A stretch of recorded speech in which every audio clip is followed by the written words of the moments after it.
नमस्कार मित्रांनो, आज आहे आपला डेली व्लॉगिंगचा 14वा दिवस. तर मी आलो सकाळी सकाळी उठून आपल्या मावशीच्या गावी. तर पाहतो माझी मावशी मस्त भांडे चमकवत बसली होती ना, इकडे माझा भाऊ मस्त इस्तो तापत बसला होता. मग माझ्या बहिणीचा आला फोन, न म्हणायला लागली उसा आणशील म्हणून दंडावरून चोरून. तर आम्ही दोघेही भाऊ मस्त उसाच्या वाड्या पाहत पाहत जात होतो. माझ्या भावानं तर मस्त पोतली अन इरा पकडलं उस तोडासाठी मोठे मोठे. पहा किती सारे उस लागले आहेत ती. माझा भाऊ तर मस्त उस तोडाले बसला न, मी इकडं तिकडं पाहत बसलो. वाडीच्या मालिक येईल तर शिवा देईल म्हणलो.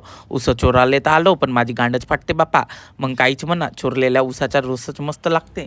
बात तो सही है. मग उस तोडून झाले ना, मग आम्ही दोघेही भाऊ पकडून पोतली न निघालून घरी जावासाठी. मग मी आलो सरळ साकोलीच्या गव्हर्नमेंट हॉस्पिटलमध्ये. माझ्या ग्रुपच्या पोरीचा झालता ॲक्सिडेंट, तर पावाले आलतो. ॲक्सिडेंट म्हणला तर माझी धकार बुकारच होते, लागला पण बहुत होता, थंडीचा बहुत लागते ना.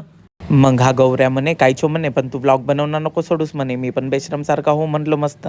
मग हा गौरव म्हणे भाऊ मी गावी जातो, मला बस स्टॉपवर सोडून दे म्हणे. मग निघालो आम्ही साकोलीच्या बस स्टॉपवर जासाठी.